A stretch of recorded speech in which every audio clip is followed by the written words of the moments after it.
CNN sucks. That's where I'm going with. I'm just going to say it outright. CNN sucks. Welcome to the Soapbox.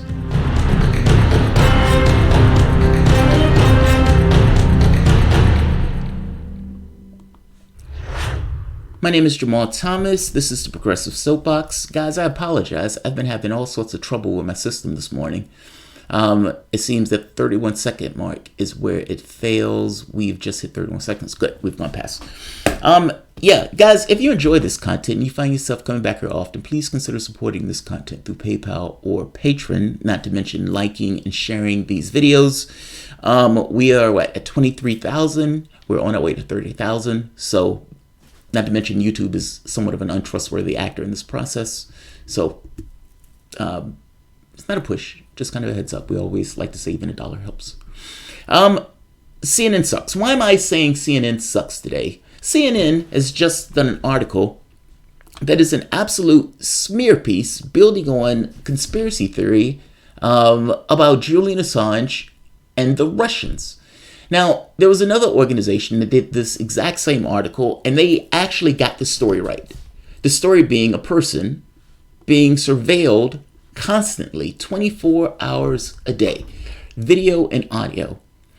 The surveillance went so far as to have the intelligence officer or the security force get a sample of a child's dirty diaper in order to see what Julian Assange was the love child of that kid.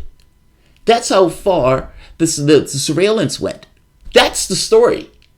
That's the story. That's the one that's interesting. Now, there's no God's perspective. There's only perspective. And pursuant to there being no God's perspective, right and wrong doesn't exist in the abstract. It only exists kind of tethered to something. It's tethered to some kind of pole, to some kind of bias, to some kind of priority that an individual establishes.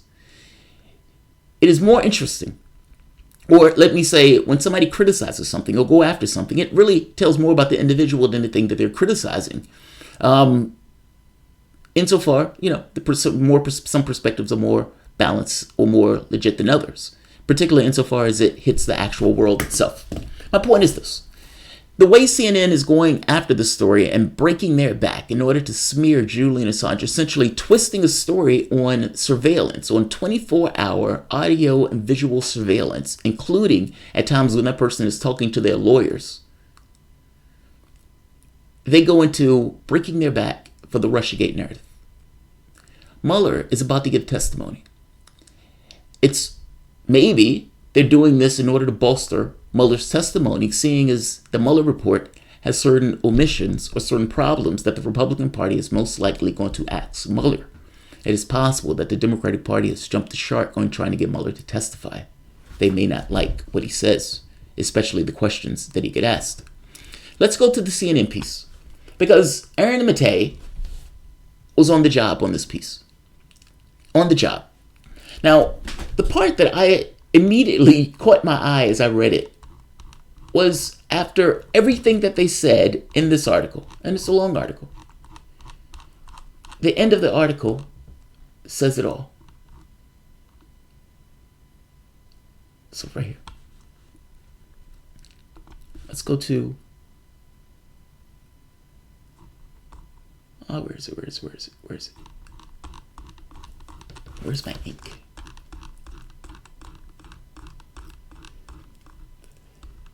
I've done this video like 3 times, so forgive me, I'm dragging ass on it. Right here.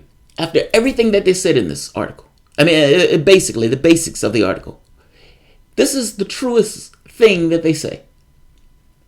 The report, which included open source information, concluded that there is no doubt that there is evidence that Assange had ties to the Russian intelligence agencies. There is no doubt that there is evidence. I love that, because that's not saying he did it. That's not saying we know about it. That's not even saying we know how he did it. It's just saying we think that there is evidence. I think that's awesome. That's a massive nothing burger, as it's being said.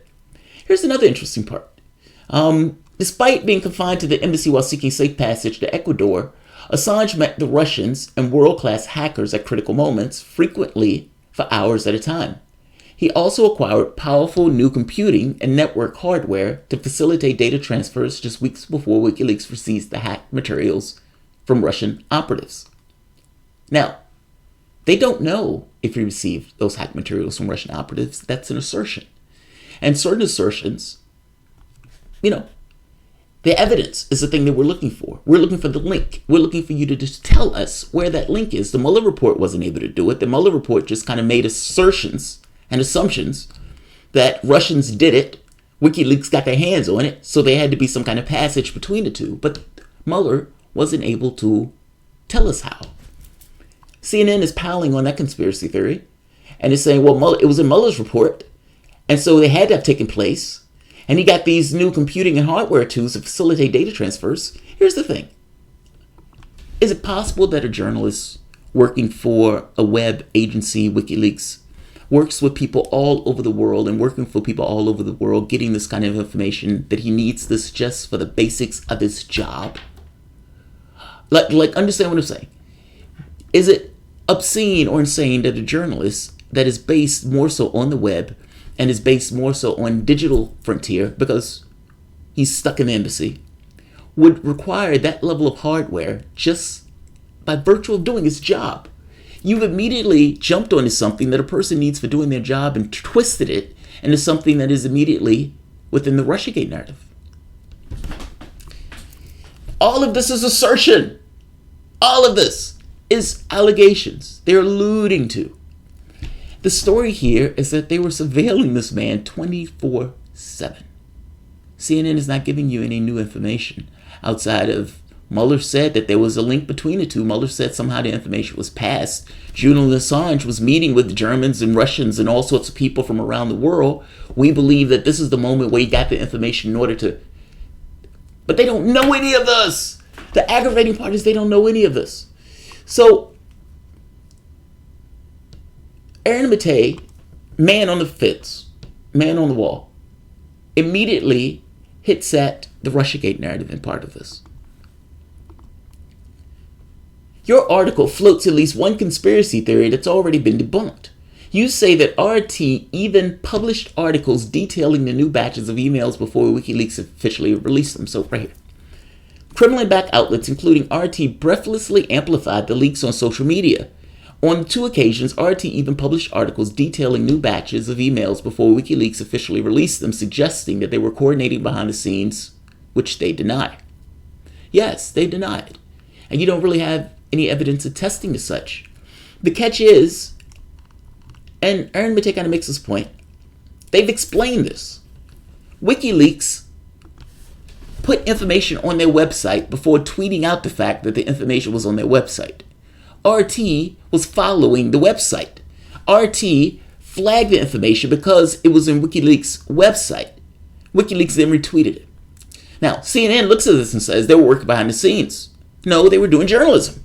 They were following WikiLeaks websites for leaks. And in this case, WikiLeaks just so happened to publish the information on their website before they actually put the information out in a tweet. Now, CNN says they were working behind the scenes when this explanation is extraordinarily plausible. And unless CNN has something to attest this, to say this is wrong or that they're lying about this, then CNN needs to kick rocks. CNN is floating an entire article based on illusions. They surveil them 24/7, audio and visual. And CNN is taking this to say his meeting with his lawyers, his meeting with Russians, his meeting with Germans, his meeting with hackers, his meeting with all these people from around the world is somehow incriminating. And somehow evidence of something. They're breaking their back to write this article. This is another organization with the exact same information hitting the story on the head. Spanish security company spied on Julian Assange meeting with lawyers. They spied on him 24/7. There's a part down here. The recording equipment picked up on several secret plans drafted by Assange's team to spirit him out of the embassy in disguise and take him to Russia or Cuba. The projects were never executed because the Australian-born activist refused, meaning Assange refused. He considered that to be a defeat. Company employees also took feces samples from a baby diaper to check whether Assange and one of the most faithful collaborators were child parents. That's astonishing. CNN misses that because CNN wants to focus on Russiagate. The security team for the Spanish company, which is based in Puerto Rico, would write up confidential reports each day and send it to the company chief, David Morales, a former member of the military who trained with the Special Ops Unit of the Marine Infantry, the Marine Corps Spanish Navy. They asked them, do they believe one of the visitors who elicited the biggest response from a security company was Andy Muller-Magen, a German hacker. Now, this is who CNN is talking about meeting with hackers. On one of his visits to Assange, security personnel photographed the inside of his travel bag and members of his cell phone. None of this is incriminating. He's a journalist. He's doing his job. Would a journalist be meeting with hackers who may be able to give him information? Yes, he would be. Would a journalist be meeting with Russians or Poles or Amsterdam or, I guess my point is, he's a hacker. He's a world famous hacker. And everybody knows at this point that if you have information, you can get that information in WikiLeaks. Everybody knows it. Of course, a journalist would have information and would have equipment that would facilitate him being a journalist. Shocking. Shocking. But that gets wrapped into the Russiagate stuff with CNN. El País hits it on the head. David Morales, the owner of and director of UC Global SL, declined to say whether or not his company spied on Assange. Clearly spied on Assange. All of the information is confidential and belongs to the government of Ecuador. We simply did a job. I cannot comment on anything we did there. I can't provide any details, he said in a conversation. Asked directly whether he spied on Assange, the answer was, we have our ethical and moral rules, and none of them were violated. Well, you don't have to ask him whether he spied on Assange. All of the information is out at this point. It's out. And not just out. If you remember, they were trying to blackmail Assange, or they were trying to blackmail WikiLeaks with this information, saying that, look, we can give you a heads up on what they're doing and what they're thinking and so forth, and the information that they're using against Assange if you pay us. They're trying to blackmail them with the information that these guys were getting from this company. CNN, do better. Do better. It's astonishing. Like, it's just an entire spear piece. There's no real evidence in this piece. Like, it's like when the Mueller case made this kind of point that WikiLeaks somehow was coordinated with the Russians, but we couldn't figure out necessarily how. We just believed the information was passed, CNN just builds on it. But you're not showing us anything. These are just illusions. Read it. I mean, read it for yourself. It's a smear piece. And the sad part is Assange can't even answer back for it. WikiLeaks didn't give any response to this, at least not yet. I'm pretty sure they'll craft a response. CNN, do better. Do better. And again, shout out to Buzzsaw Aaron Matei, who's always vigilant and always on the job. Thanks all.